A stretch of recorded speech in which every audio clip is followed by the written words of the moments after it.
Hello, namaste, everybody. I hope you're all doing good and fine. Today we are going to study about concept of karma, of course, and थोड़ी बहुत और चीजें हैं जो कल से हम करेंगे. Apart from that, थोड़े कुछ concepts हैं related to लग्न, related to the houses in astrology, जो basics हैं ताकि आपको आगे की classes में जो रेफरेंसेस हैं वो सही ढंग से आपको समझ में आ जाए. सो ये सब चीजें आज हम पढ़ने वाले हैं. Just okay, so the recording has started and yeah fine enough. So let's start off with the session, with the class now. Om सूर्याय नमः.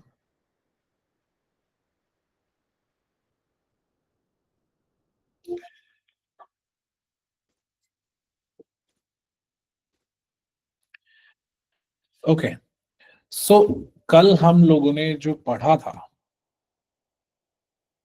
वो था लग्न क्या होता है, कुंडली कैसे बनती है, स्काई के अंदर उसकी फिजिकल सिग्निफिकेंस क्या है, और भी बहुत सारी चीजें थी. हमने देखा था कि स्काई में जो उस समय पे प्लैनेट्स थे, those particular planets were actually visible in the कुंडली एज वेल. उनके इंटरप्रिटेशंस जो है वही हम ज्योतिष में पढ़ेंगे. कल हमने थोड़ा बेसिक्स भी पढ़े थे, ये सारे बेसिक्स भी पढ़े जिसमें we were talking about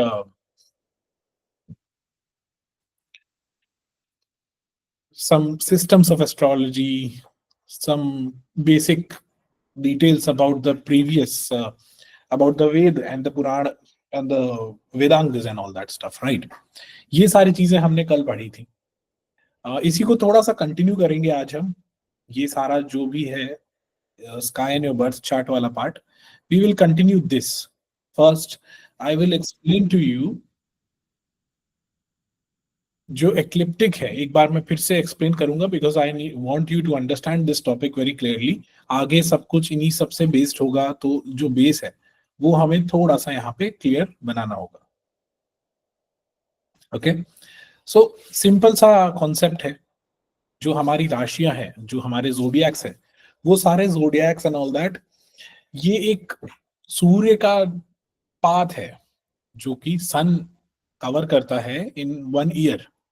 apparently it looks like जो सूर्य है वो उस पाथ पे चल रहा है, ठीक है, अर्थ के अराउंड. उस पाथ को हम बोलते हैं एक्लिप्टिक और द भात चक्र. ये जो भात चक्र है यही हमारा जोडियाक है, जोडियाक बेल्ट है. ये जो बेल्ट है, इस बेल्ट के अंदर आपको सारे जोडियाक्स मिलेंगे, 12 राशियां मिलेंगी, सारे प्लैनेट्स जिनको हम कंसिडर करते हैं ज्योतिष के अंदर एनालिसिस. इसको हम इसी बेल्ट के अंदर देखेंगे. ये बेल्ट जो है, ये बेल्ट स्पैन करता है फ्रॉम द एक्लिप्टिक, जो लाइन है सूर्य के पाथ की, उससे 9 degrees above and 9 degrees below. तो that is how it creates kind of a belt like structure around earth. और उसी में सारे प्लैनेट्स गोचर कर रहे हैं, उसी के अंदर सारे जो ग्रह नक्षत्र हैं, जो हमारे जोडियक्स हैं, कॉन्स्टलेशंस हैं, वो सब कुछ उसी पर्टिकुलर एरिया में दे आर ट्रांसवर्सिंग और ट्रैवलिंग. सिंपल सा यही कॉन्सेप्ट है एक्लिप्टिक का और जोडियक बेल्ट का. एक चीज है जो मैं आपको अभी सिखाऊंगा, वो ये है कि हमारे 12 साइंस जो हमने लिए हैं, वो 12 ही क्यों लिए हैं.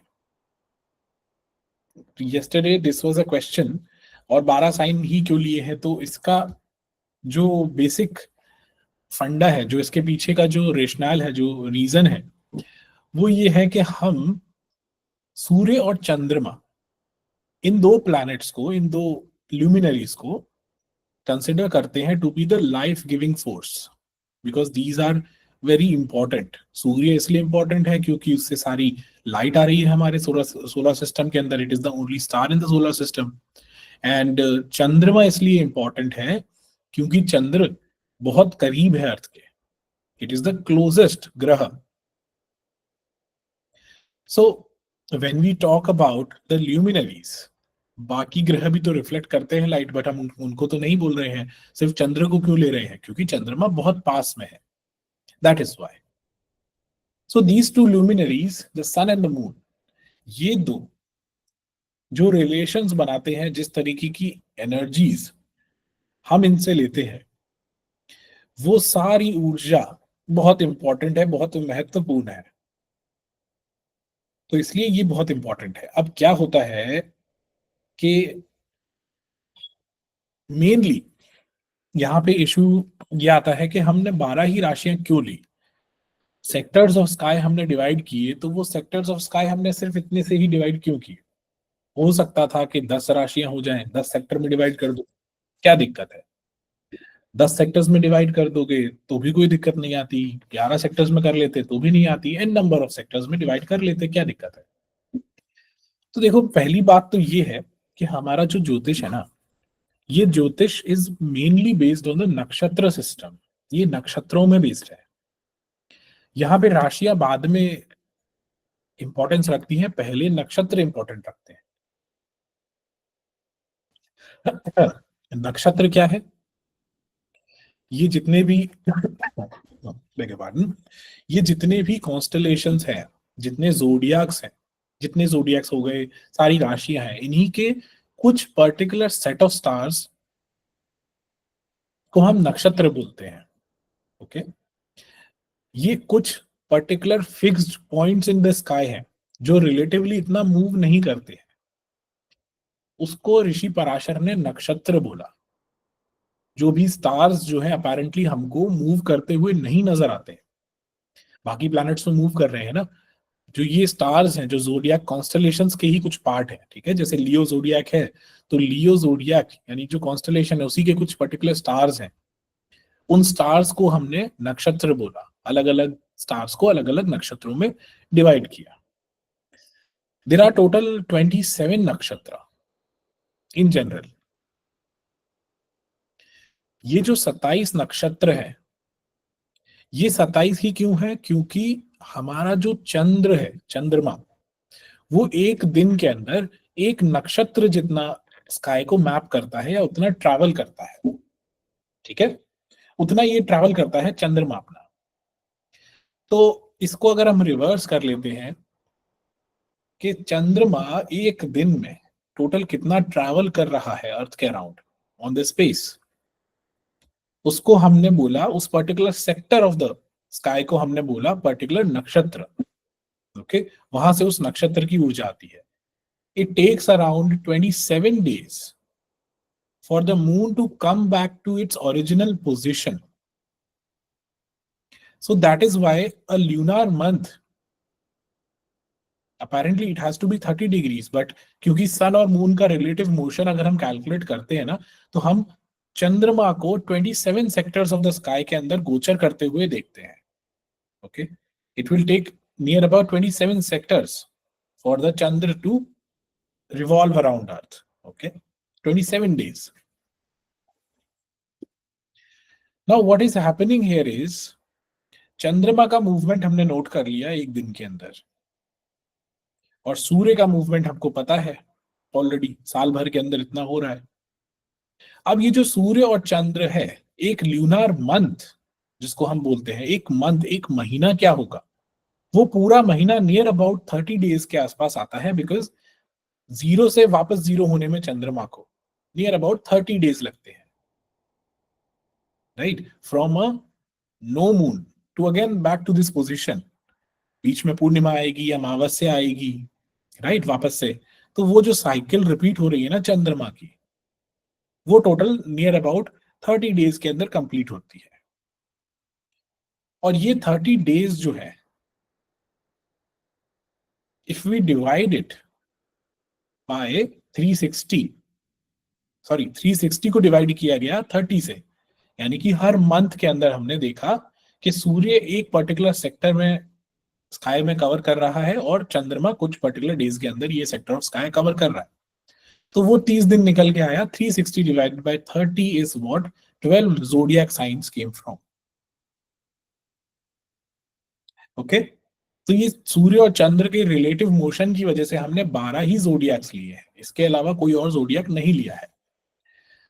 Initially it might be a little bit difficult for you to digest, but मैंने आपको नोट्स जो दे रखे हैं उन नोट्स के अंदर आप देखोगे ना, in the concept of time I guess I will pin that note, उसमें आप पढ़ोगे तो आपको पता लग जाएगा, ठीक है, कि क्यों 12 ही जोडियक्स है।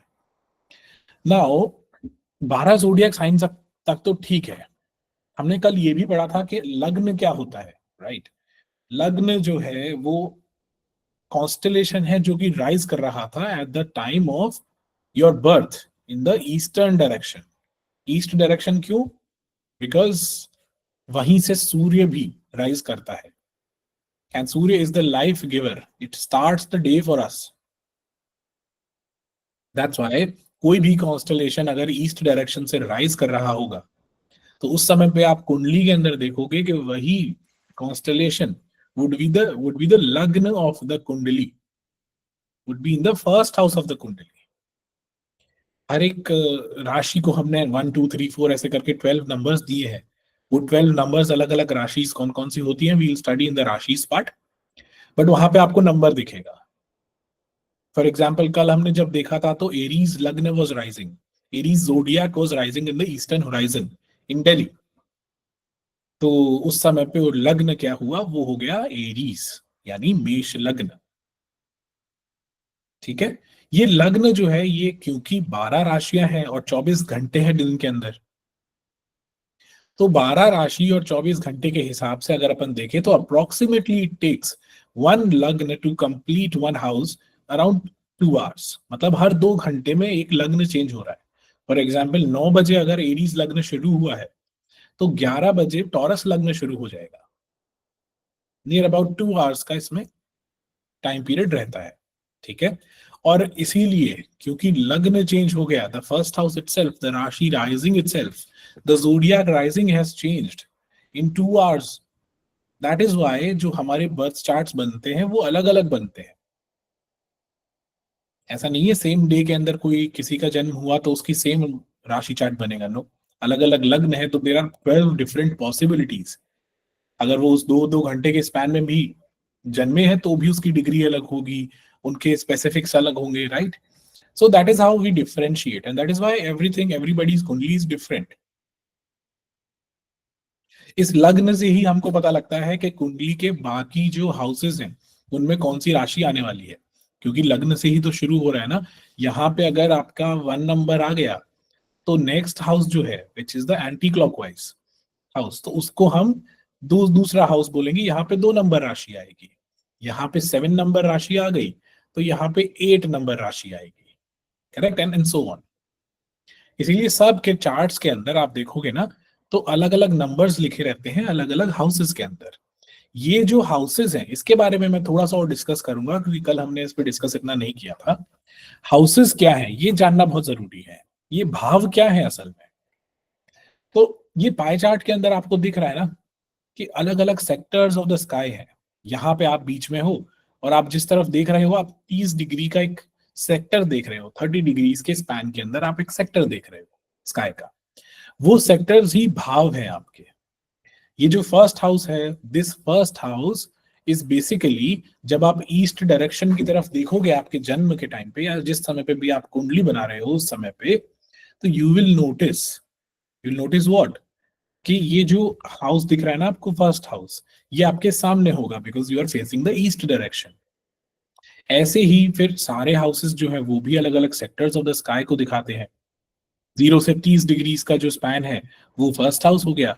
30 डिग्री और आप इस तरफ मूव करोगे स्काई में तो आपको दिखेगा, टुवर्ड्स द नॉर्थ मूव कर रहे हो आप, ठीक है, तो आपको दिखेगा सेकंड हाउस। ऐसे ही सारे हाउसेस पे आप मूव करते जाओगे तो आप सारे हाउसेस को मैप कर पाओगे।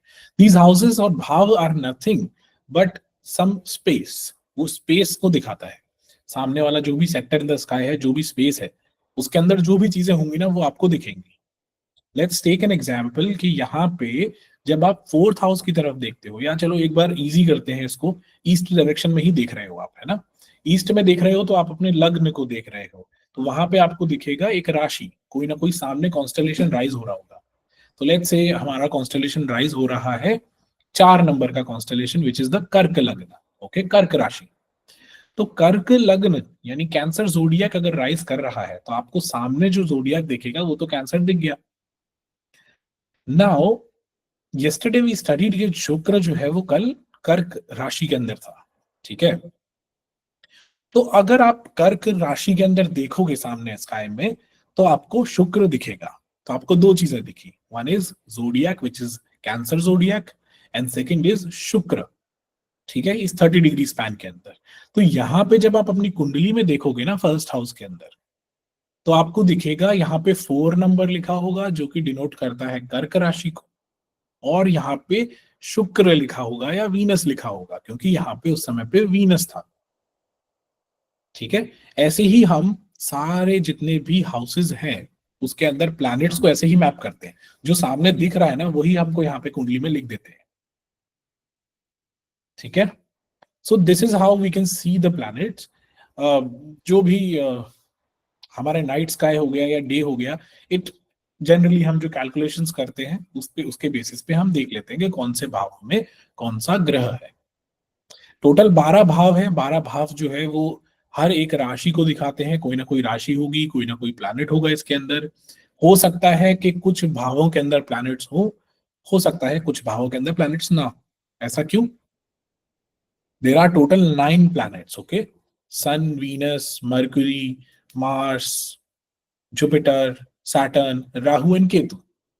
ठीक है, यहाँ पे 9 प्लैनेट्स हैं टोटल. ग्रह बोलेंगे हम, planets is the wrong word actually क्योंकि वो इंग्लिश में वो सही ट्रांसलेशन नहीं होती. 9 ग्रह है. 9 ग्रह है और 12 तो हाउसेस है अपने. तो 9 ग्रहों को 12 हाउसेस में कैसे डालोगे? लेट्स से सारे हाउसेस भी कवर कर लिए ग्रहों ने तो भी 9 ही हाउसेस होते हैं, राइट? सो इस केस के अंदर भी कहना 3 घर तो खाली ही रह जाएंगे. सो this is not a point of concern. कभी कभार हमको जब हम इनिशियली समझ रहे होते हैं ना तो हमको लगता है कि ये घर तो खाली है. तो वो खाली नहीं होता है. दो चीजें होती है. फर्स्ट इज जो राशि है, राशि हमेशा उस भाव के अंदर होगी. ठीक है ना, कोई यहाँ पे 1 नंबर लिखा हुआ है और मान लो कोई प्लैनेट नहीं है तो वो जो प्लैनेट है वो सॉरी 1 नंबर लिखा है और 10 नंबर में कोई प्लैनेट नहीं है तो 10 नंबर में हमको दिख रहा है ना वो 10 नंबर जोडियाक तो पड़ा हुआ ही है. तो उसकी ऊर्जा तो हमारे पास होगी ही सही. और साथ में अगर कोई प्लैनेट नहीं है तो भी प्लैनेट्स की लॉर्डशिप्स होती हैं. वो कुछ हाउसेस को रूल करते हैं, कुछ राशियों को रूल करते हैं. तो वो लॉर्डशिप्स को हम देख लेते हैं. तो next time when you see house is empty तो उसका ये मतलब नहीं है कि वो हाउस आपको रिजल्ट्स नहीं देगा. This is a very common misconception. Okay, so this is about the कुंडली. हमारी कुंडली क्या है, कैसे है और ये सब कुछ. ठीक है, अभी किसी को अगर कोई क्वेश्चंस है तो please raise your hands so that I can clarify it and फिर हम आगे बढ़ेंगे.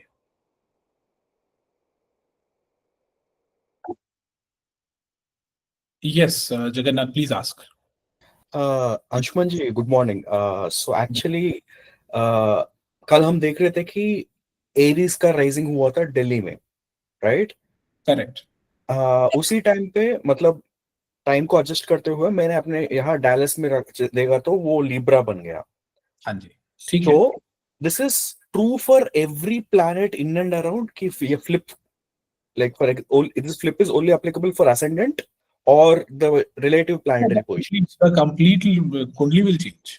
Okay, okay. वो स्काई का मैप है. जैसे मैं यहाँ पे इंडिया से देख रहा हूँ ना ईस्ट डायरेक्शन की तरफ, तो मैं देख रहा हूँ कहाँ, जापान की तरफ, राइट? अगर आप उस यूएस से देख रहे हो जापान की तरफ तो you will be facing west. Correct. Correct. तो Correct. हमारे दोनों के स्काईज जो है वो फ्लिप हो जाएंगे क्योंकि जो तो प्लैनेट को मैं जिस डायरेक्शन में देखूंगा वो आप ऑपोजिट डायरेक्शन में देखोगे ना. हाँ जी, तो इसका मतलब है कि relative positions of the houses will change. Yes, the house, no, see, the houses won't change. House तो यही रहेंगे ना, sectors of the sky in the eastern direction of you. I mean house signs, for example. Science change हो जाएंगे. Science change. वो ही मतलब था मेरा. ठीक है. Correct correct. हाउसेस तो सेम यही रहते हैं, ये फिक्स्ड होता है. Got it. Thank you. Okay. Yes Sakshi. Hello sir. Sir मेरा क्वेश्चन एक्चुअली कल के रिगार्ड्स में ही है. हमने राहु केतु के बारे में कल जाना कि लाइक वो शैडो प्लैनेट्स होते हैं बट उनको हम एक्चुअली कैलकुलेट नहीं कर सकते, लाइक वो दिखेंगे नहीं हमें स्काई में डायरेक्टली। सो मेरा ये क्वेश्चन है एक्चुअली कि जो रेट्रोग्रेड प्लैनेट्स होते हैं, जैसे कभी मार्स रेट्रोग्रेड हो जाता है या सैटर्न रेट्रोग्रेड हो जाता है, तो वो हमें स्काई में से कैसे समझ में आएगा? ओके, वो स्काई में नहीं समझ में आता है, वो कैलकुलेशन में समझ में आता है। वो आप ऐसे डायरेक्टली नहीं देख सकते हो, ठीक है। वो this is a different velocity concept. Okay, so yeah Ishani, ma'am ये जो रेट्रोग्रेड कॉन्सेप्ट्स वगैरह है वो तो अपन आगे भी पढ़ेंगे। अभी कल और आज अभी तक जितना अपन ने पढ़ा है ना, उनके बेसिक कॉन्सेप्ट्स जिनको भी क्वेश्चंस है, yes Ishani ji please ask. Hi sir, so my question is, अभी आपने बोला कि हर हाउस की लॉर्डशिप और ये जो होता है, आई एम श्योर डिटेल में हम आगे पढ़ेंगे, बट अभी just to clear now, for example 11th house जो है, अगर 11th हाउस में the number written is 1, correct, okay, and अभी 11 represents Aquarius which is Saturn, तो अगर 1 लिखा है, साथ में कोई प्लैनेट नहीं है, तो will it be affected by Saturn and Aries like that both, or only Aries? Only Aries. यहाँ पे हाउस की जो लॉर्डशिप आएगी ना, वो मंगल के पास आएगी, बिकॉज एरीज साइन जो है वो मंगल रूल करता है। Correct, so not the 11th, मतलब जो हर घर का, not that, okay, यस, वो अलग हो जाता है, वो नहीं आएगा। 11th हाउस में अगर 1 नंबर राशि है, इसका मतलब ये है कि यहाँ पे जो प्लैनेट रिस्पॉन्सिबल है it is Mangal. Okay, okay, got it.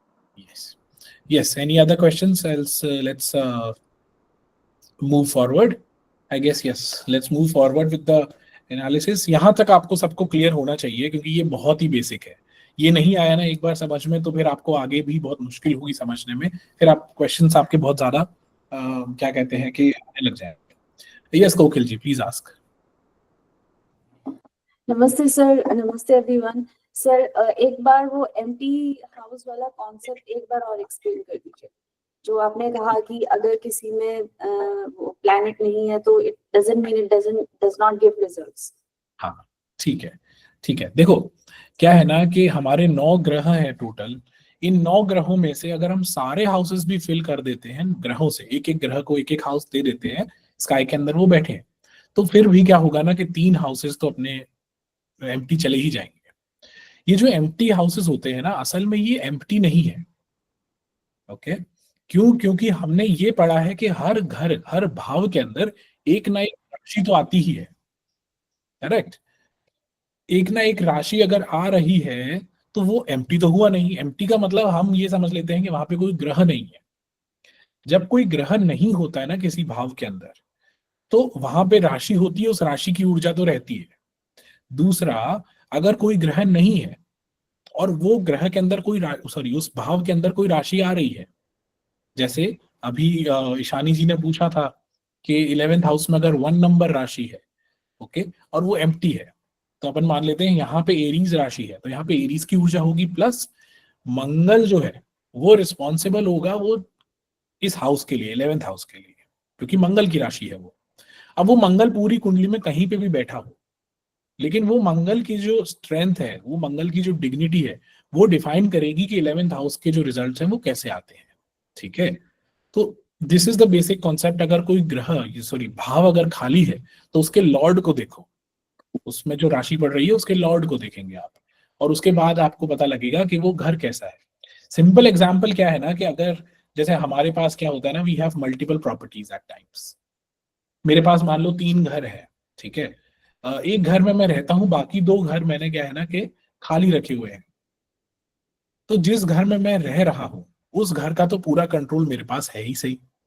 बाकी के 2 जो घर हैं जो कि खाली है, वहां पे कोई टेनेंट भी नहीं रह रहा है, उन 2 घरों की देख रेख जो है वो भी मेरी रिस्पॉन्सिबिलिटी है। तो जितना मैं स्ट्रांग होऊंगा ना फाइनेंशियली, मेंटली, फिजिकली, उतना ही ज्यादा मैं उन पर्टिकुलर हाउसेस को भी देख रेख कर पाऊंगा जो कोई उसमें ऑक्यूपाई नहीं कर रहा है। I guess with this example it will be very much clear कि वो एम्प्टी हाउस कैसा है, right? Yes, got it.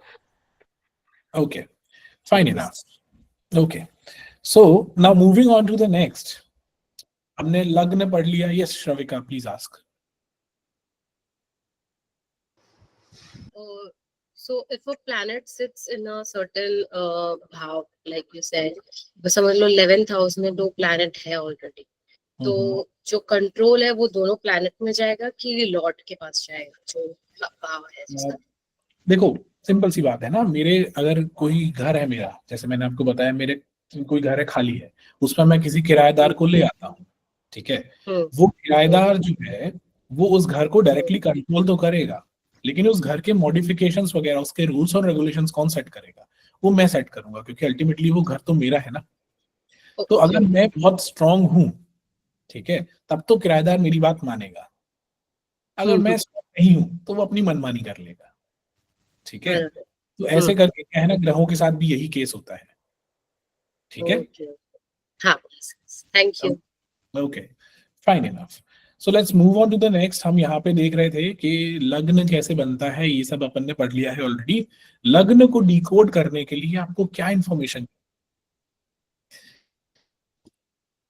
Okay, so I request everybody to please please please be on time. Next time मैं within 15 minutes, 15 भी मैं ज्यादा ही बोल रहा हूँ, उसके बाद मैं अलाउ नहीं करूंगा for those who are joining late. अभी 2-3 लोग हैं, so please take a note, okay, by any reasons कुछ भी हो। So yeah, let's move on to the next part, where is a little bit of technical stuff, okay? यहाँ पे क्या हो रहा है ना कि हमको हमारे बर्थ चार्ट को जानने के लिए, उस लग्न को जानने के लिए, स्काई के अंदर पोजीशंस क्या है प्लैनेट्स की, ये सब जानने के लिए ये जानना बहुत जरूरी है कि हम कहाँ पे स्टैंड कर रहे हैं, where are we on earth. For example, अगर मैं इंडिया में हूं तो मुझे इंडिया का स्काई अलग दिखेगा, you know, the planets and stars and all that. अगर मैं ऑस्ट्रेलिया में हूं तो मुझे अलग दिखेगा। If I am in a very different country, so मुझे वहां पे स्काई अलग दिखेगा। तो सब लोगों के लिए स्काई जो है, उनको जो दिख रहा है वो बहुत अलग हो जाएगा, वो बहुत डिफरेंट हो जाएगा। तो इसके लिए हमको क्या चाहिए होता है ना, कि हमारी पोजीशन हमको डिफाइन बहुत एक्यूरेटली करनी पड़ती है। ये जो पोजीशन डिफाइनिंग होती है, जियो पोजिशनिंग जिसको हम बोलेंगे, वो क्या होती है, उसको हम डिफाइन करते हैं with the help of 2 particular terms, which is latitude and longitude, okay. ये अर्थ का बेसिक ज्योग्राफिकल कॉन्सेप्ट है, ओके। अगर अर्थ को आप देखोगे तो यहाँ पे ये जो लाइंस आपको दिख रही है, ओके, जो चलती है ईस्ट वेस्ट यानी इक्वेटर के साथ में चल रही है, these are the latitude lines. ये लैटिट्यूड दिखाती है। इसको याद करने का सिंपल तरीका ये है, लेटी हुई है तो लैटिट्यूड है, ठीक है। ये लाइंस आ गई। अब इसमें आपको पता लग गया कि आप कौन से पर्टिकुलर एरिया यानी कौन से पर्टिकुलर सर्कल में आप रह रहे हो, लेकिन आपको ये नहीं पता है अभी भी कि आप पर्टिकुलरली किस पॉइंट पे रह रहे हो। तो we need another set of lines which is the longitudes और द लॉन्गिट्यूड्स, ठीक है। ये लॉन्गिट्यूड जो है ना, ये नॉर्थ से साउथ कि हमने लाइंस ड्रॉ कर दी, इमेजिनरी लाइंस।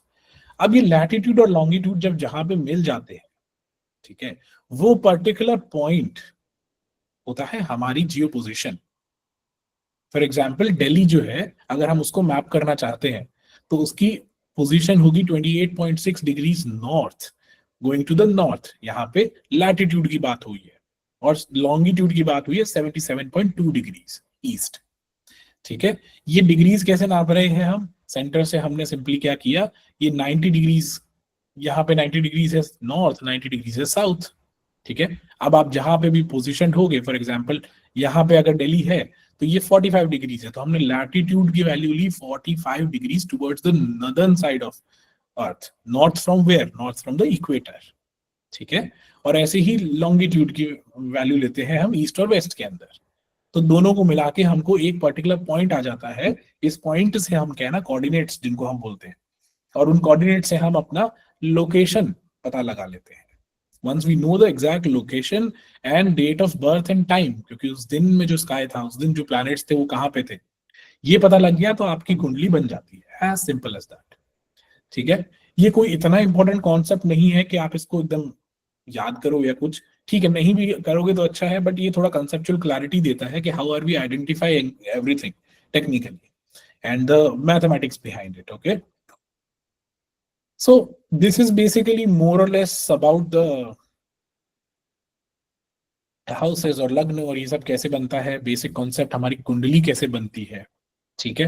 अब इससे पहले हम स्टार्ट करें हमारे कुछ planets, राशिज and houses and all that, एक कॉन्सेप्ट को समझना बहुत जरूरी है. This is an abstract concept जो बीच में कोर्स के पढ़ाना बहुत जरूरी है, and which is the concept of कर्म. क्योंकि पूरा ज्योतिष जो है वो कहीं ना कहीं पे, या पूरा संसार जो है वो कहीं ना कहीं पे कर्म से ही रिलेटेड है. बिना कर्म किए आपको कुछ चीजें हासिल नहीं होती है, no matter what. Even not doing something is also doing something ना. कि आप कुछ नहीं कर रहे हो तो भी कुछ ना कुछ कर्म तो ये है ही ना, जो निष्काम कर्म एंड ऑल दैट स्टफ. तो कहीं ना कहीं पे हम कुछ तो कर ही रहे हैं. Every time we are doing the karma. और जो ज्योतिष है वो भी इसी फिलॉसफी के अंदर बेस्ड है कि कर्म कैसे हम लेके आ रहे हैं. हमारा सोल जो है वो कौन से अलग अलग समय से, कौन से कहाँ से एग्जैक्टली ये सारा कर्म लेके आ रहा है. If we are born multiple times, then we are carrying certain amount of pending karma. That is why we were born here on earth. अगर हमारा कोई कर्म ही नहीं होता तो हम यहाँ पे जन्म ही क्यों लेते. उस कर्म की साइकिल को, उस कर्म को खत्म करने के लिए ही we are coming on earth in any form. So this concept of karma is very important. First of all let's understand ये कर्म है क्या. तो कुछ भी करना, to do something is what the meaning of karma is in Sanskrit. It comes from the root word of kar. क्रिया जो करते हैं ना हम, कुछ भी कर रहे हैं तो वो काम या फिर कर, इसको बताया जाता है. Now यहां से दो शब्द और हैं, वो बहुत इंपॉर्टेंट है. एक तो है कर्म जो कर से निकला है, और एक है क्रम, द ऑर्डर, द मूवमेंट. सी, क्योंकि जो कर्म हम कर रहे हैं, ठीक है, वो कर्म बहुत इंपॉर्टेंट है. क्योंकि जितना भी हम लेके आ रहे हैं हमारे कर्म को, वो सारे कर्म हमें यहाँ पे करने हैं और वही हम कर रहे हैं. ठीक है, उन कर्मों को ही हम काटने के लिए आए हैं. और over the course of time, as we move forward in life, we do a set of karma in particular order, which is the kram. And same is with the soul as well. हमारा जो सोल है, हमारी आत्मा, वो भी इसी movement की वजह से अलग अलग जन्म लेती है, अलग अलग वेसल्स के अंदर आती है और जन्म लेती है.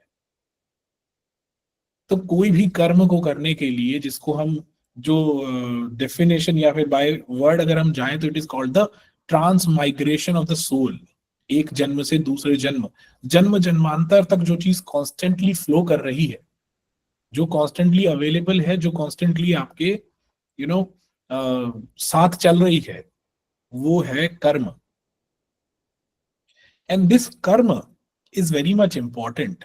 और इस कर्म को जो है कूर्म अवतार, जिसके बारे में हमने डिस्कस किया था, उसमें एक्सप्लेन भी किया था, लॉर्ड विष्णु ने वो अवतार ही इसलिए लिया था, so that certain amount of karma can be done. And वो जो कर्म है उसका सिंबॉलिज्म दिखाया कि no matter what is happening, ये कर्म चलता रहेगा. कितनी भी दिक्कत हो, परेशानी हो, कुछ भी हो, कोई सिचुएशन हो, द कूर्म अवतार keeps on helping stabilize the earth and churning the ocean. तो वो नो कंप्लेंट्स वाला जो फिलॉसफी है, this is the philosophy of karma, ये हमेशा चलेगा. That is why it is related to the planet Saturn, because Saturn is a planet जो कि लगातार विदाउट एनी एक्सपेक्टेशंस काम करता रहता है, मूव करता रहता है. इट डज नॉट से कि मुझे क्या मिलेगा. इट सेज ठीक है, ये मुझे असाइंड है, I will do that and ultimately I will get the results. ठीक है, 54 देव और 54 असुर, इनके बारे में भी हमारी बात हुई थी. जपमाला जो है, इसीलिए 108 बीट्स की होती है. जो हमारे नक्षत्र है, नक्षत्र के 4 पद होते हैं हर एक नक्षत्र के. 27 into 4 is also 108. So when we do the Japmala, when we do any sort of jap, when with for 108 times, we cover all the nakshatra pad, we rectify all the nakshatra pad. ठीक है, तो कर्म की basic जो philosophy है वो यही है कि वो सब कोई लेके आ रहे हैं. इसके पीछे एक बहुत इंटरेस्टिंग कहानी है। इससे आपको ये समझ में आएगा कि कर्म से कोई भी अछूता नहीं है, हर किसी को कर्म करना ही है। वो इंसान हो, भगवान हो, कुछ भी हो, जानवर हो, कुछ भी हो, कर्म सबको करना है कुछ ना कुछ। तो एक स्टोरी है कि शिव भगवान ने, एक समय की बात है जब ब्रह्मदेव जो है उनका बहुत ईगो एरोगेंस बढ़ गया था कि उनके पास बहुत ज्यादा ज्ञान है एंड ऑल दैट। तो उन्होंने क्या किया कि शिव जी को चैलेंज किया कि who is the best, kind of, right. अलग अलग टेक्स्ट के अंदर अलग अलग इंफॉर्मेशन दे रखी है। तो शिव जी ने क्या किया ना, टू बैलेंस और to control the ego of lord Brahma, उन्होंने क्या किया, उनका जो पांचवा सर था, जो हेड था, वो काट दिया। Now although he did it for controlling the ego of and showing God Brahma that यहाँ पे क्या है ना कि आप ही अकेले नहीं हो जिसके पास शक्तियां हैं, लेकिन फिर भी क्योंकि ब्रह्मा जी का उन्होंने सर काट दिया था, तो वो एक ब्रह्म हत्या के तौर पे उनको उसका फल मिलना था। तो क्योंकि उनको ब्रह्म हत्या का जो पाप लगा उनको, तो हुआ क्या कि वो उस पर्टिकुलर स्कल को लेके बहुत सालों तक he was wandering around by the name of भिक्षाटन। भिक्षा मतलब बेगिंग, राइट। तो वो भिक्षाटन के रूप में ही was moving here and there. उनको कोई भी एक्सेप्ट नहीं कर रहा था, कोई उनकी हेल्प नहीं कर रहा था, because it was a very big sin which he did. तो वो दर दर भटकते रहे, उनको अपने जो कर्म किया उसको, उसके result, as a result of that particular karma और द सिन, तो उनको जगह जगह पे भटकना पड़ा बहुत सालों तक। और वो उस कल को लेके भटकते रहे, कोई मुझे कुछ खाने को दे दो, पानी दे दो and all that, like a beggar. So what happened is, जब वो काशी पहुंचे, सम टेक्स्ट से काशी, सम टेक्स्ट से Kurukshetra, but I consider it Kashi. तो वो जैसे ही काशी पहुंचे, बनारस पहुंचे, तब जाके उनको अपने पाप का जो फल था वो खत्म हुआ। All he was washed away from all of his since.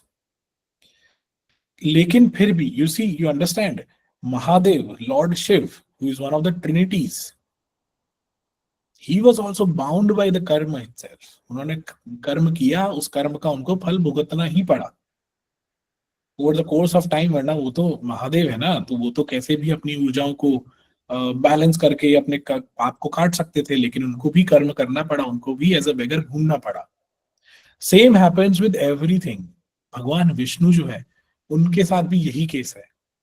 उनको भी लगातार सृष्टि को सस्टेन करने के लिए कुछ ना कुछ कर्म करना पड़ता है।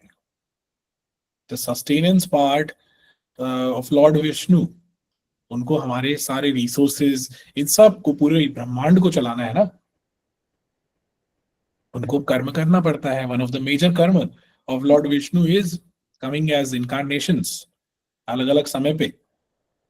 ऐसे ही हम सब को कुछ ना कुछ कर्म करना ही पड़ेगा। You can not be free from the bounds of Karma. The moment you are free from the bounds of karma, you don't belong to the universe anymore. You don't belong to it, simply, right? So फिर क्या है कि आप जन्म नहीं लेंगे वापस। So this is the basic philosophy of karma. Everybody has to do the karma.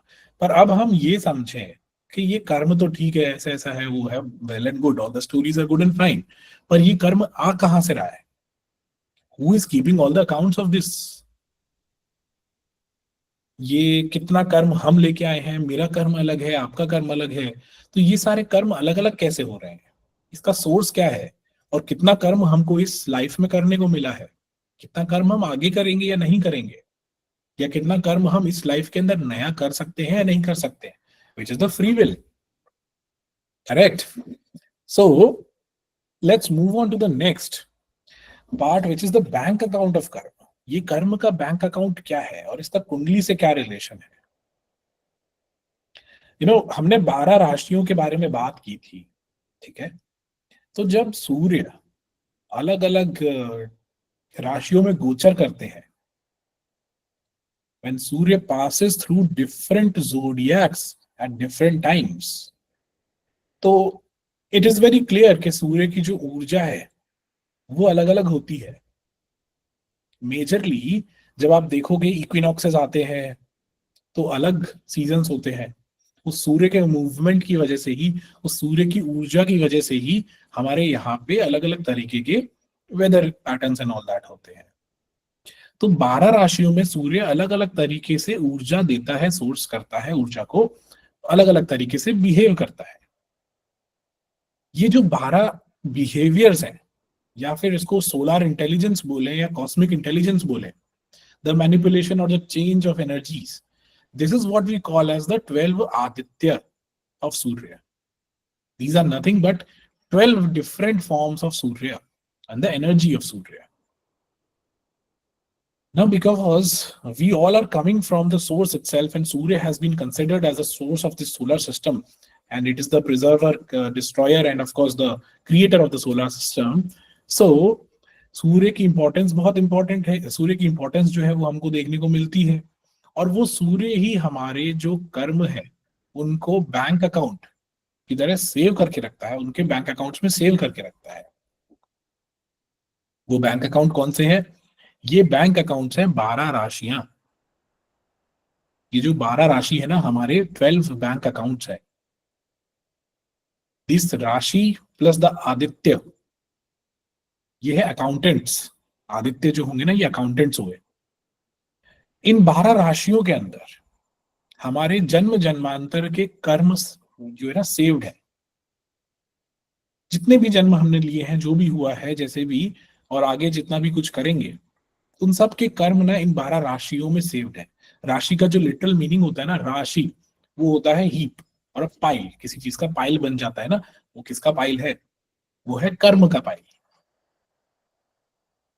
ये कर्म जो है ना, ये सारा कुछ सेव्ड है अलग अलग राशियों के अंदर, अलग अलग प्रकार के कर्म. और इन कर्मों को हमें जो अलोकेट कौन करता है? हमारा कैशियर, हमारा अकाउंटेंट, वो है आदित्य. वो हमको बताते हैं कि इतना कर्म आपको इस पर्टिकुलर राशि के अंदर से मिलेगा, इस अकाउंट से मिलेगा. 12 अकाउंट्स है, 12 अलग अलग प्रकार के आपको कर्म मिलेंगे उन राशिज के थ्रू. यहाँ पे जो कर्म हमको मिल रहे हैं when we are ready to take birth as a soul, वो कर्म ना अलग अलग तरीके से डिफाइन होते हैं. 12 आदित्य जो है वो हमको असाइन करते हैं इस जन्म में करने वाले कर्म. हमारा जन्म होने वाला है, हमारा सोल गया 12 आदित्यों के पास में, ठीक है, सारे कैशियर्स के पास में, कि यहाँ पे इस पर्टिकुलर फील्ड में आपका कितना कर्म है, इस पर्टिकुलर फील्ड में आपका कितना कर्म है, ये सब उन्होंने अपने को दिया. आदित्य बोले कि सोल जो है आपका इस तरीके से इस प्रकार के कर्म आपको करने हैं, उन्होंने दे दिए. वो पूरा जो सेविंग्स बैंक अकाउंट है उसमें से कुछ पर्टिकुलर अमाउंट उन्होंने निकाल के दिया, ठीक है, कुछ पर्टिकुलर अमाउंट कि ये इस लाइफ में आपको काम आएगा. और वो जो कर्म है वो हम लेके आते हैं when we are born in this earth, ठीक है, बाय डिफॉल्ट.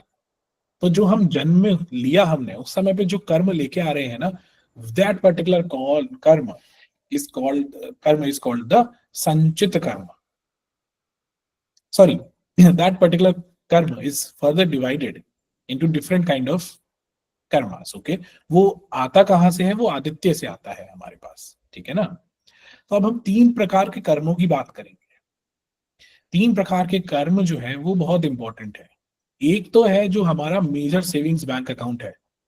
मेजर अकाउंट का मतलब क्या हुआ? इसमें हमारे सारे जो अक्यूमुलेटेड कर्म है वो पड़े हुए हैं. उसमें से कितना हम एक लाइफ के अंदर निकाल के लाते हैं वो डिपेंड करता है कि हमको आदित्य जो हमारे कैशियर्स हैं वो कितना अलाउ करते हैं, ठीक है. मान लो आपके पास 100 यूनिट्स ऑफ कर्म पड़ी हुई है, accumulated from all the past lifes. उस 100 में से हमारे कैशियर्स जो है, आदित्य जो है, उन्होंने बोला कि टोटल यूनिट्स आप ले जाओ, let's say 40 units divided in 12 different rashis. वो 40 यूनिट्स हम लेके आएंगे इस लाइफ के अंदर, ठीक है ना. तो टोटल जो रिजर्वायर है, जो मेन अकाउंट, उसमें कितनी बची? 60, ठीक है, तो ये जो मेन रिजर्वायर है, ये जो मेन बैंक अकाउंट है, इसको हम बोलते हैं संचित कर्म।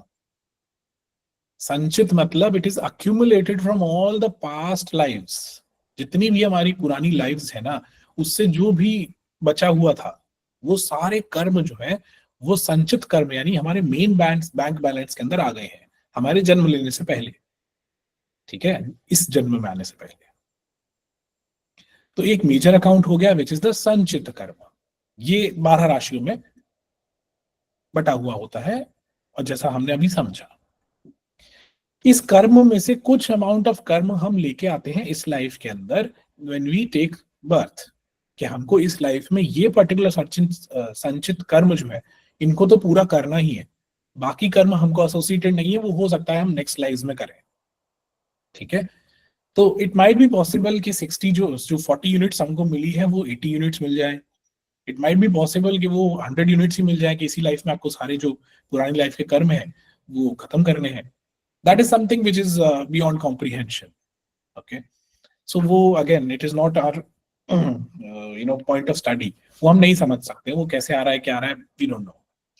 ठीक है, ये जो संचित में से हम कुछ यूनिट्स लेके आए थे ना, कि इन पर्टिकुलर 40 यूनिट्स को हमें इस पर्टिकुलर बर्थ के अंदर कंप्लीट करना है, ये असाइनमेंट हमको कंप्लीट करना है, ये होता है प्रारब्ध कर्म। जो इस लाइफ के अंदर हम कर्म अलॉट किए गए हमें संचित में से, तो ये मेन बैंक बैलेंस अकाउंट के अंदर से हमारा कैश इन हैंड है जो हम लेके आए हैं। ठीक है, ये जो कैश इन हैंड है, दिस इज व्हाट द जन्म कुंडली इज ऑल अबाउट। ये जन्म कुंडली आपकी इसको मेजरली शो करती है कि आप सारे कर्म जो है ना वो क्या करोगे। वही तो हमारा बर्थ चार्ट है, कौन सा कर्म कब करना है, कैसे करना है, यही तो है। This is kind of a contract जो हम लेके आया है, हमारा सोल लेके आया है ईश्वर से। इस कॉन्ट्रैक्ट को जो समझने के टेक्निक है, दिस इज व्हाट ज्योतिष इज ऑल अबाउट। ठीक है, तो वो 40 यूनिट्स हमारे पास आ गई थी, उस 40 यूनिट्स को हमने डिकोड करने की कोशिश की कि ये 40 यूनिट्स में हमें क्या क्या करना है, किस तरीके से कर सकते हैं, ऑल दैट। वो बन गया आपका प्रारब्ध कर्म। तीसरा कर्म जो है वो ये है कि इस लाइफ में अगर आप आते हो और आप कुछ नया कर्म करते हो विच इज नॉट योर प्रारब्ध, which is not in the main bank balance, यहां पे आके जो पैसा कमाते हो, वो पैसा जो है, वो यूनिट्स ऑफ कर्म जो है, it is what we call as the kriyaman karma. Every new karma which we create, this gives a very wide scope of things ना, कि इस लाइफ में हमने कुछ नया कर्म कर दिया ऐसा जो कि हम उस अकाउंट से नहीं लेके आ रहे थे, वी डिड सम न्यू कर्म which is sometimes also called free will। तो उस कर्म को, उसका भी तो ऐड होगा ना हमारे मेन उसमें अकाउंट में। तो वो जो सारे कर्म हैं, वो सारे कर्म जो है वो नेक्स्ट लाइफ के संचित कर्मों में ऐड होते रहते हैं। इट कैन बी गुड और बैड। ये जो क्रियामान कर्म है कि आपको इस समय पे आप क्या कर्म करोगे या नया क्या कर्म करोगे, तो ये आपको ना प्रश्न कुंडली से देखने को मिलता है। उस समय पे यूनिवर्स क्या कह रहा है कि आपको क्या कर्म करना है, या फिर यूनिवर्स से क्या इंडिकेशन आ रहा है कि आप क्या कर्म करने वाले हो नया। These transits, the dynamic part of astrology, वो इस क्रियामान कर्म को दिखाता है, जो न्यू कर्म जो आप ऐड करते हो।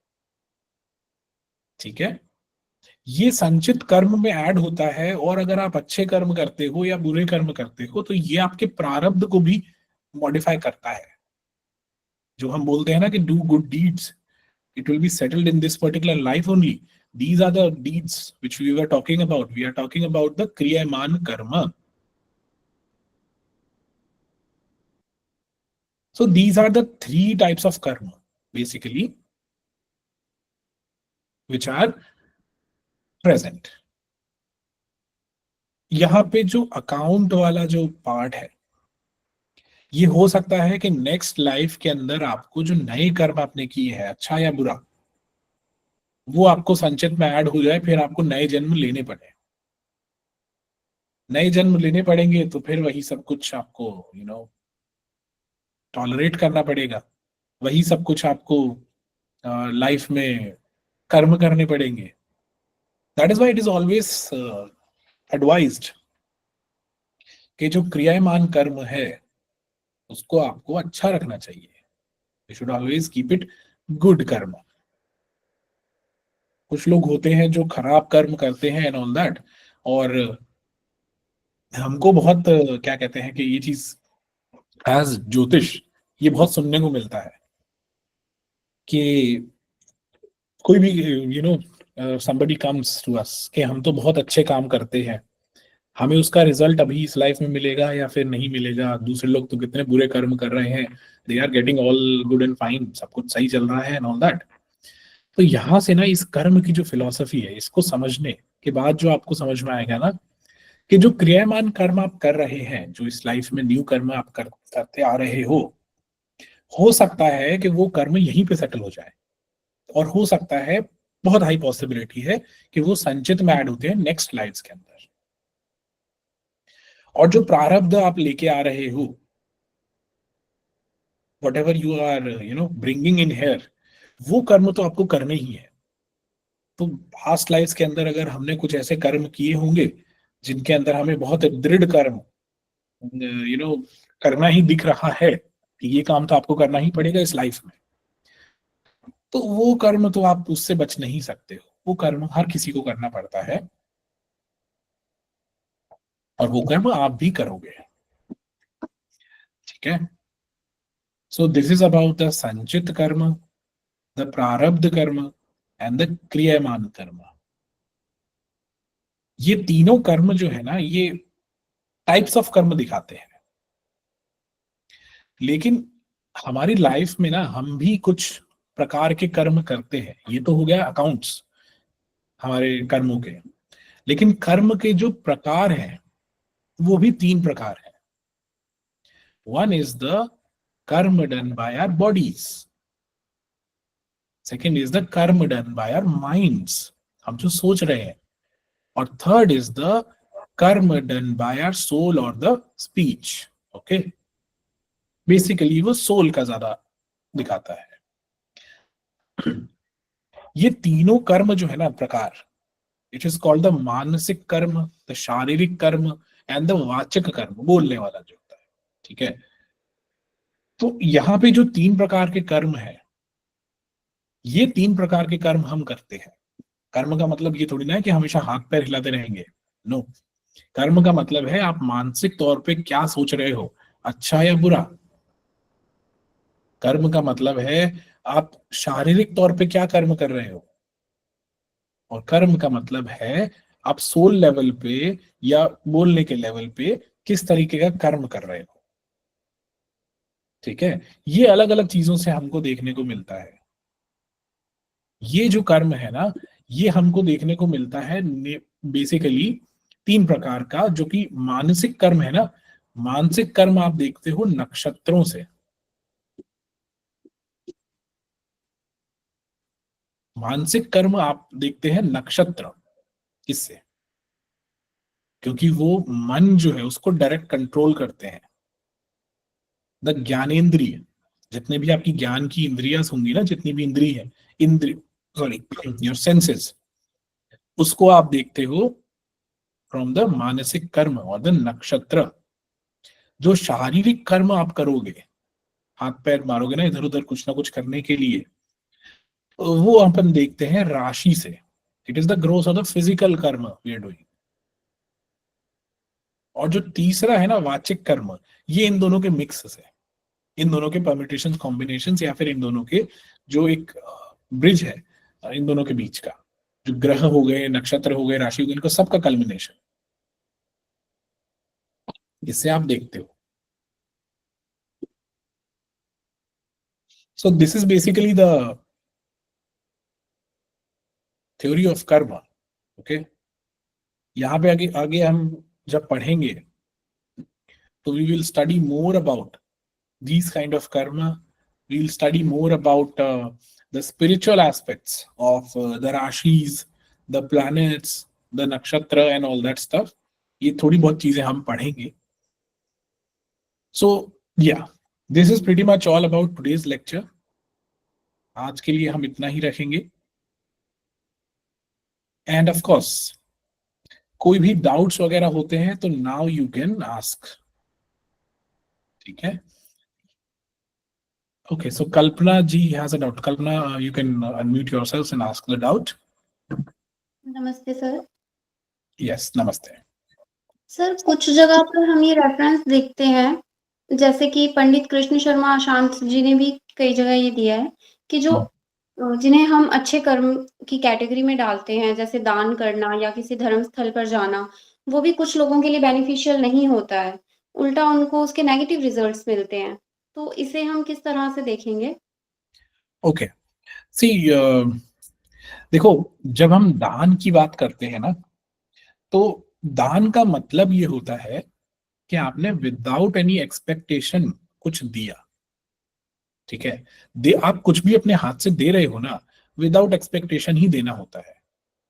If you are asking God कि मैं आपकी पूजा करूंगा या करूंगी और उसके बदले में मुझे ये चाहिए, तो वहां पे वो पूजा कुछ काम नहीं आती है. As simple as that. अब यहाँ पे बात आती है कि किसी का मंदिर जाना गलत हो सकता है. In my personal opinion and as far as I am concerned, I have learned a lot of things. जो भी चीजें हैं, I don't think this is right. ऐसा कुछ नहीं है. सही गलत का जो अंडरस्टैंडिंग है, वो बहुत जगहों पे वेरी करती है. It's very subjective. I have never felt the negative effects of anybody so far कि वो मंदिर गए और उनका साथ बुरा हो गया. It cannot be. It just cannot be. अगर वो मंदिर जा रहे हैं, आपके साथ बुरा भी हो रहा है, तो वो बुरा भी अल्टीमेट गोल है. ठीक है ना. वो सब्जेक्टिव हो जाता है ना, किसके साथ क्या बुरा हुआ. फॉर एग्जाम्पल, किसी का एक्सीडेंट होने वाला होता है. ठीक है. वो मंदिर चला गया, तो वो मंदिर गया तो उसका जो एक्सीडेंट है वो इतना सीवियर नहीं हुआ. छोटी सी साइकिल आके उसको टक्कर मार के चली गई. तो would you consider it as a bad omen कि उसको साइकिल मार गई? क्योंकि आपको तो नहीं पता ना, वो ट्रक भी तो से टक्कर हो सकती थी. राइट. जी बिल्कुल. तो in this concept I don't believe, to be very honest. मुझे नहीं लगता कि ऐसा कुछ होता है. हो सकता है इन द कमिंग फ्यूचर मुझे और नॉलेज हो, I would be more spiritually inclined, तो हो सकता है मुझे और कोई डेफिनेशन आए. पर for now I don't believe कि ऐसा हो सकता है. कुछ अच्छे कर्म करने से बुरा नहीं हो सकता आपका. राइट. Okay sir. सर मेरा एक और क्वेश्चन था. मैं यस प्लीज. सर जैसा कि हम जानते हैं, यत पिंडे तत् ब्रह्मांडे, यत ब्रह्मांडे तत् पिंडे का जो कंसेप्ट है, और कि सर्व द्रव्य पंचभौतिक तत्व, सारे जो द्रव्य है वो पंचभौतिक तत्व से हम कर सकते हैं कोरिलेट, जैसे कि हम त्रिगुण को भी करते हैं पंचभौतिक तत्व से कोरिलेट. तो सर उसी तरह से अगर हम जो नवग्रह हैं, राहु और केतु तो चलो आभासी है, इनको नहीं लेंगे, उसके अलावा मैं कैस्केड की तरह ये चलते हैं, तो गुरु से लेकर के बुध, इनको तो मैं पंच महाभूत से कर सकती हूँ, लेकिन सूर्य और चंद्रमा जो है, इन्हें हम कैसे कोरिलेट करेंगे? ओके.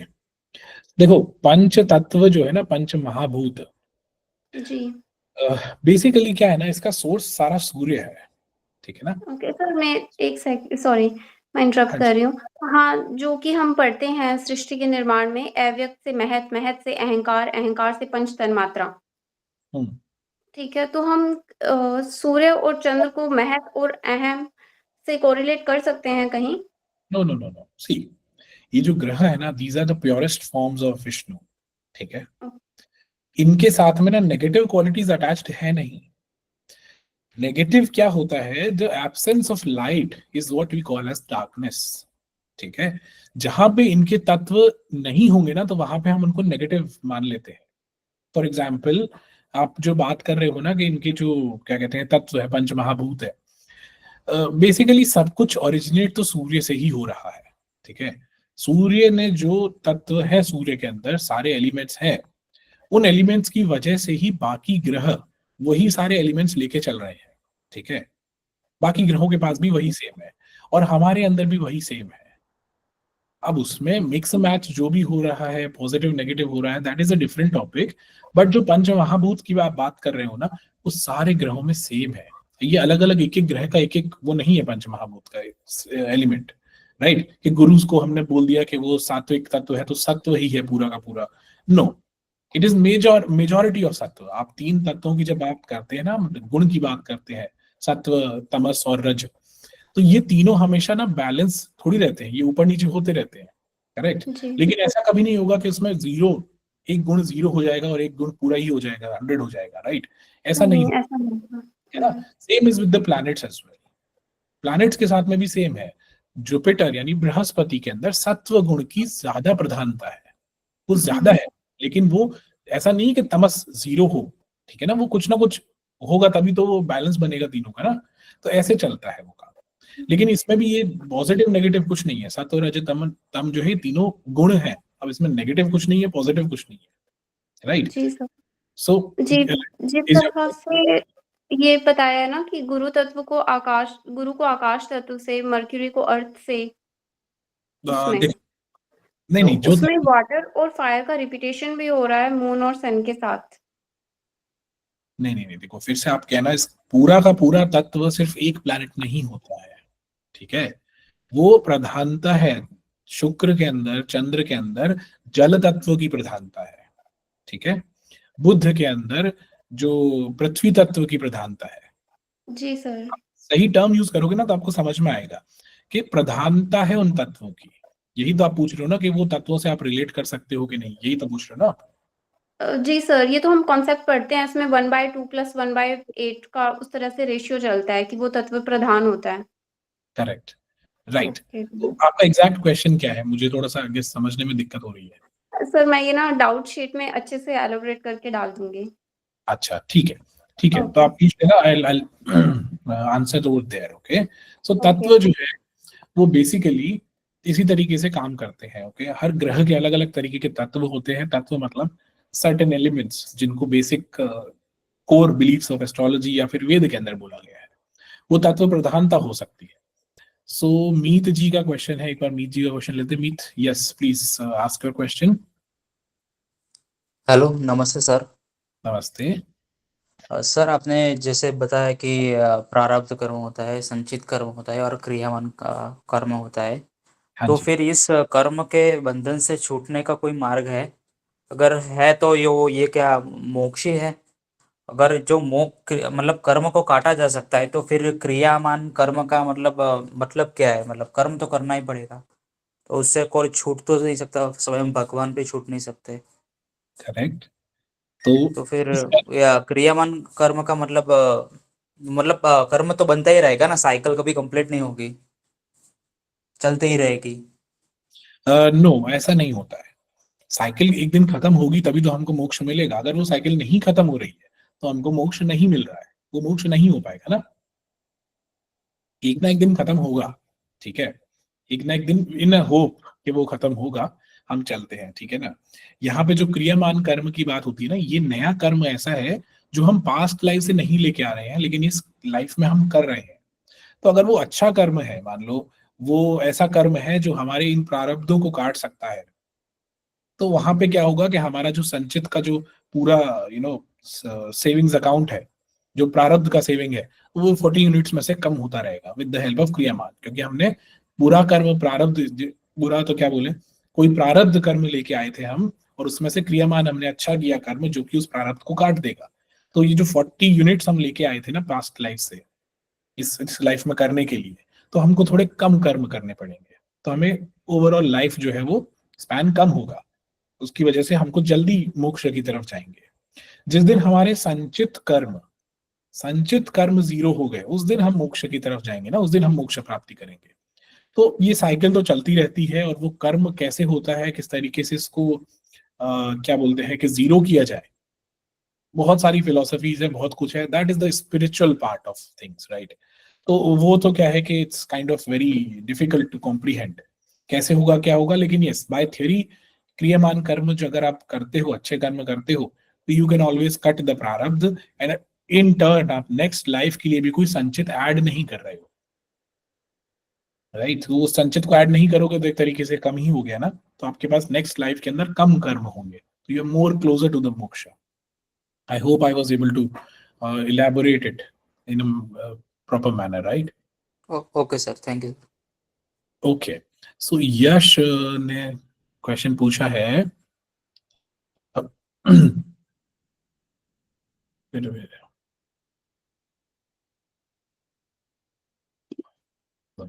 Let's open. यस, किसका क्वेश्चन है? पहले एक बार अपन Jagannath, yes you can ask your question now. Anshuman ji, मेरा एक क्वेश्चन था कि जैसे आपने बोला कि एक एक साइन रिप्रेजेंट करता है कि heap of Karma, right? Correct. Like for example मेरे ही चार्ट लेते हैं, I will not go into specifics, but मेरे चार्ट में एक हाउस में 4 प्लैनेट है एक साइन में। It does mean that I am bound to do karma in that particular sign और particularly related to that particular house? ऐसा कुछ है क्या? ओके, सी होगा क्या ना कि 12 राशियां हैं अपने सब की कुंडली में, 12 राशियां अपना अपना कुछ ना कुछ कर्म लेके आ रही है। वो 12 की 12 राशियों के कर्म आपको करने हैं, ओके, नहीं छोड़ना है, ठीक है? लेकिन कौन से कर्म आप ज्यादा लेके आ रहे हो, कौन से कर्म आप कम लेके आ रहे हो, जिस भाव के अंदर ज्यादा ग्रह हो गए ना, तो वहां पे एक्टिविटी अपने आप ही ज्यादा बढ़ गई। वो एक्टिविटी कैसे बढ़ेगी? With the help of transits, with the help of dashas. अब 4 ग्रह एक ही भाव में है तो उनकी दशाएं आपकी इतनी लंबी चलेंगी, तो उस भाव से रिलेटेड आप बहुत एक्टिव रहोगे, तो वो कर्म ज्यादा लेके आए, ठीक है? कर्म अपने को 12 राशियों में करने हैं, ऐसा नहीं है कि उन राशियों में कोई कर्म नहीं है। Okay, got it. राइट, सारे कर्म करने हैं अपने को। यस, एन कौन है? Yes please. Good evening, sir. I'm Neha. Sorry, Okay, I Neha, cannot rename. There is some problem. कोई बात नहीं। Yeah, sir, I have a question. Many times, like there was one video I have seen about burnt toast theory. That if any inconvenience happens to you, that is very small and it saves you from a big loss or disaster. Okay. So how we can relate with the prarabdha, that thing? You tell me, अपन कैसे कर सकते हैं ये? तो मतलब burn toast theory तो वो थी ना कि जिस तरफ से टोस्ट जला हुआ रहता है उसी तरफ से वो फ्लिप होके गिरता है। I don't know. It happened 9/11 also. The people who missed the flight to some or the other incident which took place at their home or while going to the airport. Like in India also, that lady, she was saved because she got late. So that is the thing.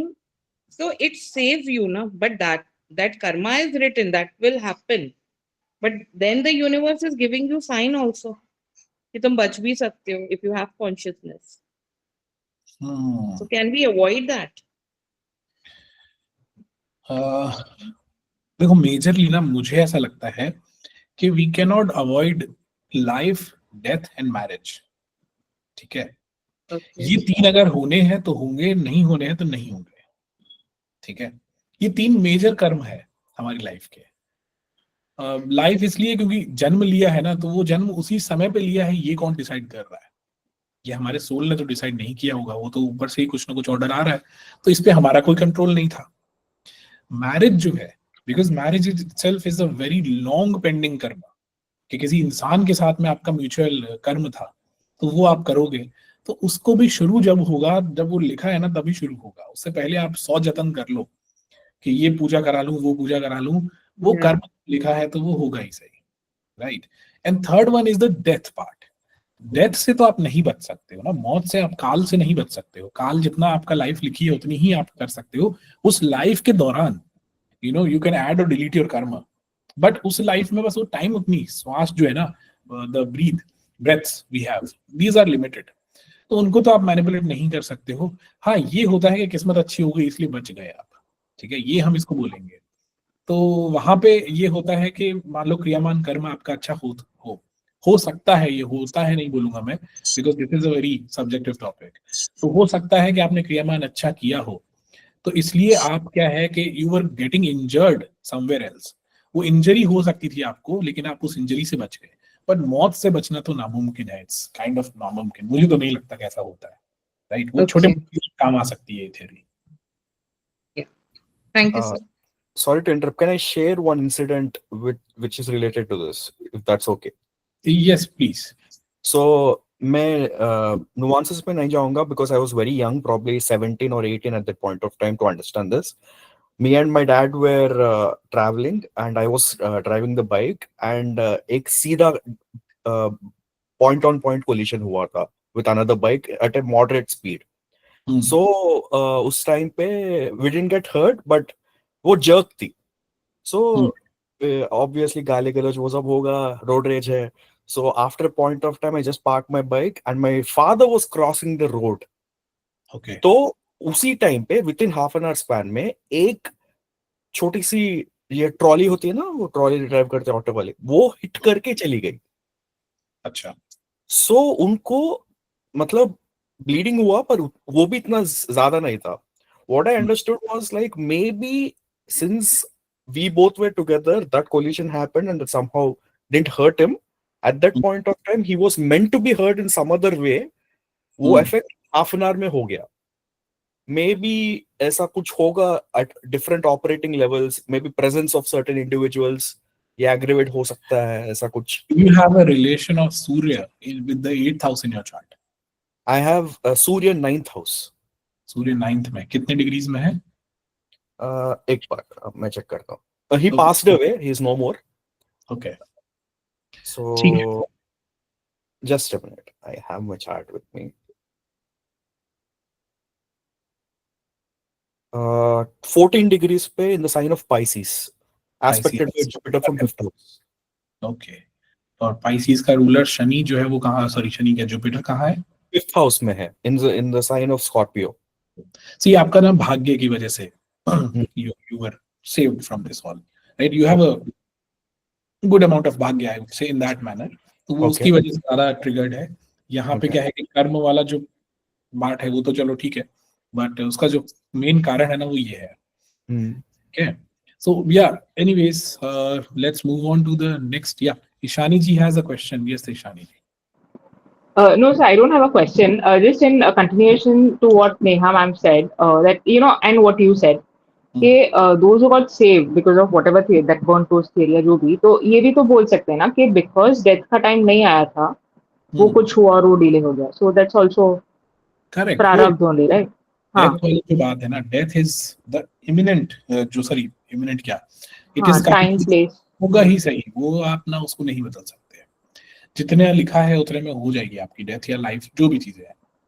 तो इसमें तो फिर क्या है ना कि यहाँ पे ये नहीं हो जाता कि बच गए. डेथ से नहीं बच सकते, बाकी चीजों से बच सकते हैं. मोटे एक्सीडेंट्स हो गए ये सब तो ठीक है, बच सकते हैं हम, बट डेथ से नहीं. ओके, वो तो फिर भगवान खुद ही आप अपने पास बुला रहे हैं, तो उससे बड़ा तो फिर क्या ही हो सकता है, right? So yeah I guess this kind of clarifies a lot of things for us. Okay. Any other questions you might have? किसी को भी कोई भी questions है अभी तक जो classes हमने ली है उसमें उसके regarding and all that?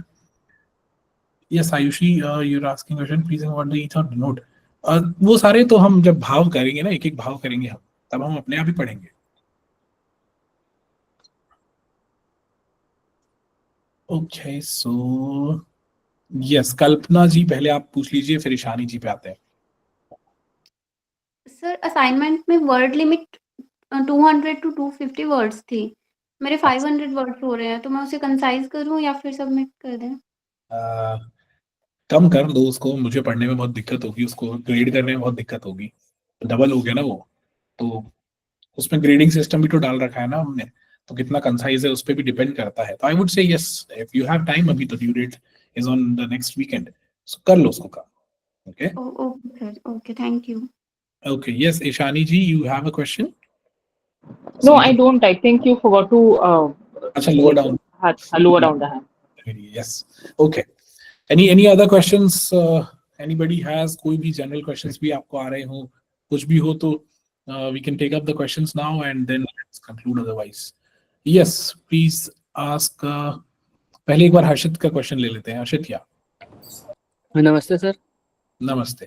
Sir, when was कर्म originated for the first time? First time कर्म कब originate हुआ था? When we came from Surya. Okay. जिस दिन हमारा सोलर सिस्टम बना होगा ना, हमारा कर्म हमारे सोलर सिस्टम का, तब तो वो हुआ होगा। और इसका एग्जैक्ट डेट बताना तो बहुत मुश्किल है, अगर मुझे पता होता तो मैं तो फिर भगवान बन जाता ये बात तो। बट यस, कर्म शुरू हुआ था सृष्टि के शुरुआत से ही, first day of the first moment जो भी था उस दिन से ही शुरू हो गया, कर्म हो गया होगा, राइट। उससे पहले का हमें पता नहीं कि क्या कौन से अलग अलग संसार थे, कौन सी सृष्टि थी। तो it's very difficult to you know identify this. Okay, sir. Thank you. Okay. Yes, Jagannath, you have a question? Yes, I know I'm going little ahead, पर मेरे को ये क्वेश्चन इस टॉपिक से रिलेटेड लग रहा है.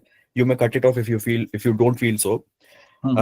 जैसे कि थोड़े हाउसेस होते हैं ना, मतलब दुष्टाना हाउसेस बोलते हैं, 6th house, 8th house, 12th house, वैसे भी उनके महादशा यानी उनके लॉर्ड के महादशा भी दुष्टाना हो सकते हैं. 6th lord mahadasha, 8th lord, 12th lord mahadasha. So I'll take my case. I'm born in 6th Lord Mahadasha. I navigated through 8th Lord Mahadasha. Now I'm in 12th Lord Mahadasha. Next, I'll be in Ketu Mahadasha, which is also karmic Mahadasha. So can I conclude in a way that my life is entirely karmic or whatsoever, if I'm freely using this term? देखो, कोई ना कोई भाव की दशा तो चलनी ही है ना आपकी, हाँ. ठीक है। अब ये भावों को कहना कि इनका नाम बदनाम है, ठीक है। हाँ. नाम बदनाम क्यों होता है? जब कुछ हमें मिलता नहीं है ना तो वी मेक स्केपगोट्स, ये ह्यूमन टेंडेंसी है। तो इसलिए हमको ना, हमने ये 6ठे 8वें 12वें भाव को खराब कर लिया है।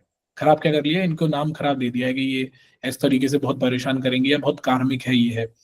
जो भी आप कर रहे हो सब कुछ कार्मिक ही है। पहले भाव की दशा कौन सी कोई आपको ना मतलब कर्म करने से रोकती है, राइट? या फिर आपको आराम ऐश और आराम की जिंदगी। आप देखोगे फर्स्ट हाउस की दशा जब चलती है, कोई प्लैनेट बैठा हो फर्स्ट हाउस में या फिर फर्स्ट हाउस का लॉर्ड की ही दशा हो गई, बहुत काम करता है इंसान, बहुत काम करता है, उसके पास टाइम ही नहीं होता।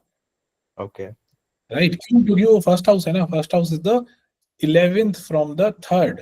तो जो सेल्फ एफर्ट से आपको गेन्स मिलेंगे ना, वो फर्स्ट हाउस की दशा उनमें से मिलते हैं। तो गिव यू कॉन्टेक्स्ट, तो मेरा कैंसर असेंडेंट है, तो मेरा फर्स्ट लॉर्ड बैठा है 8वीं घर में, सो वो 80s में नहीं, इट सिंपली मींस कि आपका 8वें भाव के जो रिलेटेड कर्म है ना, वो आप ज्यादा करोगे लाइफ में। ओके ओके, इससे ज्यादा कुछ नहीं कि दुखद जीवन होगा ना, सबका जीवन दुखी है, ऐसा कोई खुश नहीं लग रहा मुझे। नहीं, मतलब आपसे, सॉरी टेकिंग मोर टाइम, आपसे पहले आपसे कंसल्टेशन लिया था, आपसे पहले 1-2 जन के पास भी कंसल्टेशन लिया था, तो डरा रहे थे कि भाई आपका ये 8वें घर में 4 प्लैनेट है, पूरा ऊर्जा एक्टिव है, ऐसा कुछ, आई डोंट नो।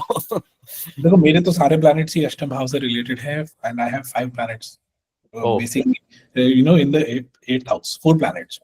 तो ऐसे मेरे तो क्या करें, क्या ही बोले, अब ज्योतिष कर रहे हैं ना आराम से, चिल। हाँ, बिल्कुल बिल्कुल, थैंक यू। नहीं, yeah yes, Neha ji, please ask your question. Sir, I wanted to ask, actually last week I was trying to submit the paper and it was not getting saved. It said it, I don't know, somehow it was not getting saved.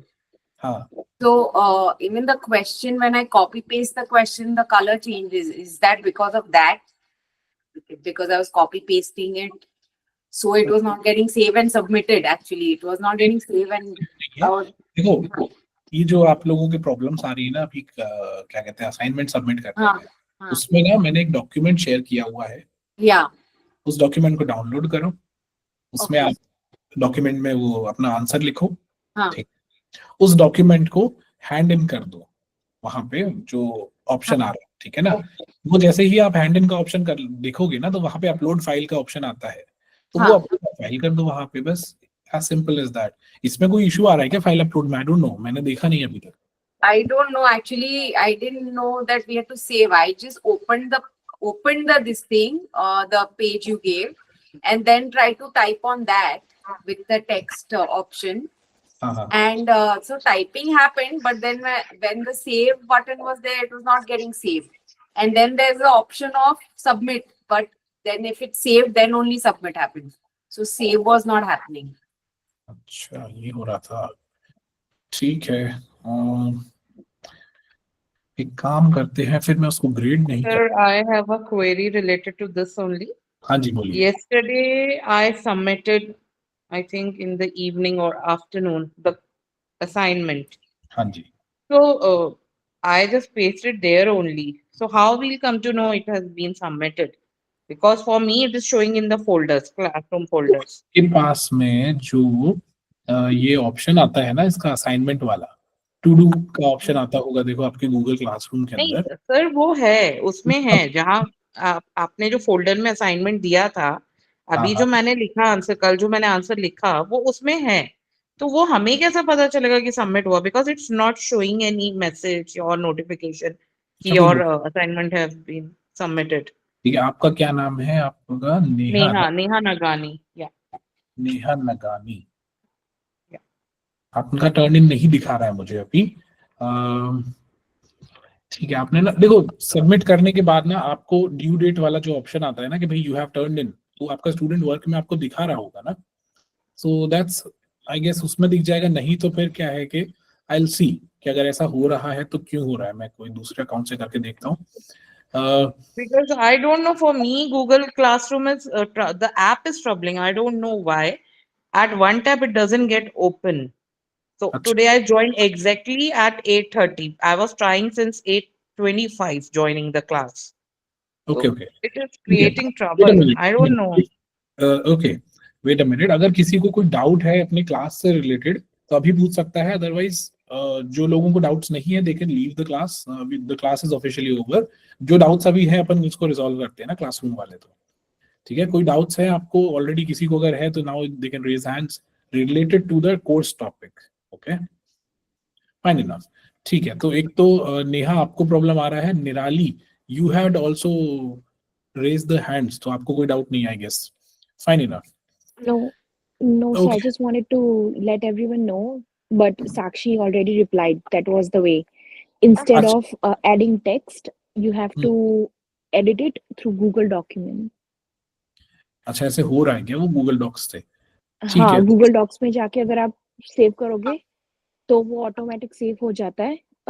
Add text करोगे तो नहीं होता है। मेरे साथ same problem हुई थी, but when I downloaded the Google Docs, it helped. So I have to download an app called Google Docs? Yes. Okay. अच्छा, उसको आप लैपटॉप से कर लोगे ना तो ज्यादा बेटर रहेगा। I don't have a laptop, so I have an iPad. Will that work? हाँ, आई गेस यस, उसमें भी आप डाउनलोड कर लो, नहीं तो वेब से खोल लोगे तो हो जाएगा उसमें। ठीक है, फिर भी कोई दिक्कत आती है ना तो अभी तो मैंने वैसे भी उसमें डेडलाइन बढ़ा दी है, आप मैसेज कर दो। हाँ बताइए। अभी मैंने हैंडेड इन कर दिया, उसका ऑप्शन मुझे अभी आया, जो टास्क नोटिफिकेशन था ना उस पे जाके आ रहा है वो। एक्चुअली जो फोल्डर है उसमें नहीं आ रहा है। Can you please confirm? आ रहा है, सबमिटेड दिखा रहा है। यू हैव माइक्रोसॉफ्ट वर्ड का आपने डॉक्यूमेंट सबमिट किया है ना अभी? या मैंने उसी में किया था, जो डॉक्यूमेंट आपने दिया था उसी में पेस्ट कर दिया था मेरा आंसर। सही, बेस्ट आ गया ना आपका आंसर। हाँ जी, थैंक यू। ठीक है, बाकी अगर किसी को कोई थोड़े बहुत इश्यूज आ रहे हैं तो you know you can always text us over WhatsApp. तो अभी तो स्टाफ भी नहीं है कोई, बट मंडे को आपको हेल्प कर देंगे ना जो भी है। इसके अलावा कोई और डाउट्स आते हैं तो obviously is available as well. So yeah, let's conclude with the class. I guess everybody has resolved their doubts related to the classroom and all that stuff. That will be all. Hare Krishna, Krishna Krishna, Hare Hare, Hare Ram, Ram Ram, Hare Hare. Have a great evening ahead. Thank you. Thank you. Thank you, sir. Thank you, sir. Thank you, sir.